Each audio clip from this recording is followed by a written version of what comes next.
Tagal naman yan. Magkaiba, magkasalungan, kumukontra sa isa't isa, sa pula, sa puti. Siguro hindi makikita siya ng tagal. Alam naman yan.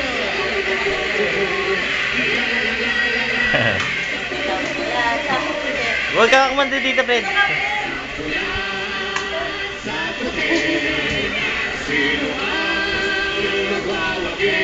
Huwag mo kong dikitaan kasi nga.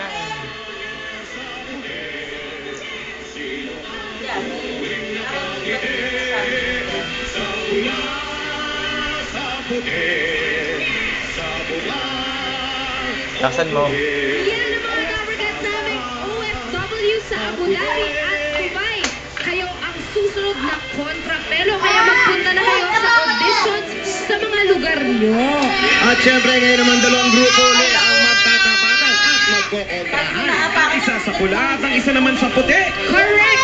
Iba-ibang galing at diskarte ang kanilang ipapakita kasama pa ang kanilang mga captains at Dabarkads coach. Yes, at eto naman sa pula, kasama pa ang kanilang Dabarkads coach na si Hiko! Handsome Tisoy! Ayun na, sirating nga. Tisoy, sa malayo pa lang. Alam mo mula. Iba talaga ang arrive ng mga boys na Tisoy. Pagdating sa singing-singing, eto na ang una. Hindi ka niya bibitinin ang boy next door from Manila, si Pogi na mong kasama niyan. Ay, kaganyan siya. Ito naman basta't math at music, ang usapan na ba siya ang bida. Ito na si Robert, ang kanilang panlaban. Robert! Hataw na sa sports, magaling pa sa spelling. Ito na si Brent. Hindi na magkakaroon sa math siya, ang inyong katapat, si Edward. Bayad. Sino ba yan? Ito naman basta tungkol sa pelikula siya, ang nangunguna. Ito na si John. Kaya ito naman sabi ko, mabuhay Di ba boyfriend ni Michael dyan? sa pula tayo! Pula, pula, pula! Pula, pula, pula! Sa puti kasama ang kanilang Dabarkads coach na si Anjo, eto na ang Moreno Simpatico. Dark and handsome! Kaya kami mga Moreno, suwabe Ah, sa Moreno. Sa Moreno yung boyfriend ni Michael. Ayun, no? Yun, no, si Mark. Siya palaban si Christian! Kasatungkol sa kalsada, siya ang bida, si Lennon! Pagdating sa kantahan, wala siyang inuurungan, Ronald! Hindi siya magpapahuli basta tungkol sa mga kasama niya. Marvin! Litiman lang yan, eh. Oh. Pagdating sa usapang kalye, alam niya lahat ng detalye, si Mark!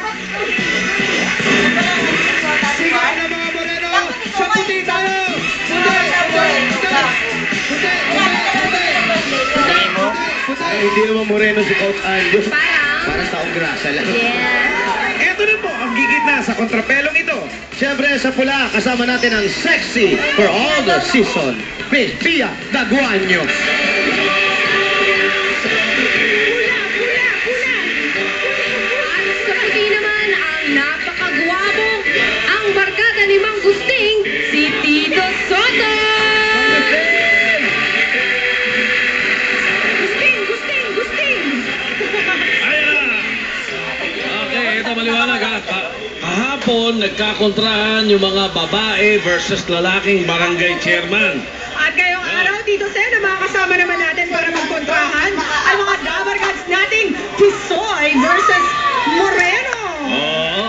Dito ang mga itatanong sa inyo. AM/FM, music ang tanungan dito. Araw o gabi, mga pagkayan o current events.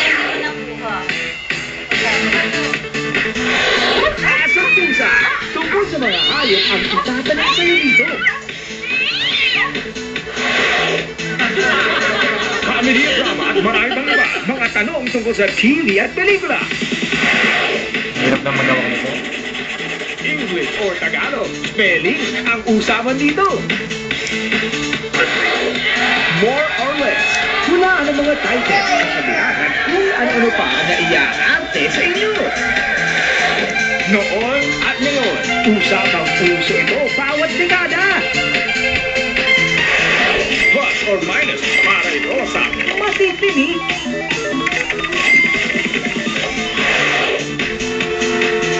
Agad. And go. Usapang kali ito at kung ano-ano sa kapaligiran mo. Sa pula, sa puti. Pwedeng ba siya? Ang panalo sa inyo. Madali lang Baka matalino yan. Ang una mga 3 points ang panalo kapag naman ay pasok na ni coach ang 5 players at may grupong mas mataas ang score, sila ang pwedeng maglaro sa jackpot. Okay. Kung tayo naman ang score, killer match na tayo. Sa hindi, ipapasok na yung pinakamagaling sa team kahit sino sa kanila. Dahil kung sino makasagot, Yun na. siyempre Spelling, papasok sa jackpot round. Ngayon, meron Sancho kaming malatapat. lilinawin lang, ha? Makinig kayo mabuti. Pati yung mga coach, ha? Kasi, baka akala ninyo, nagkaroon Last ka tayo daw ni ng Rade. mga question.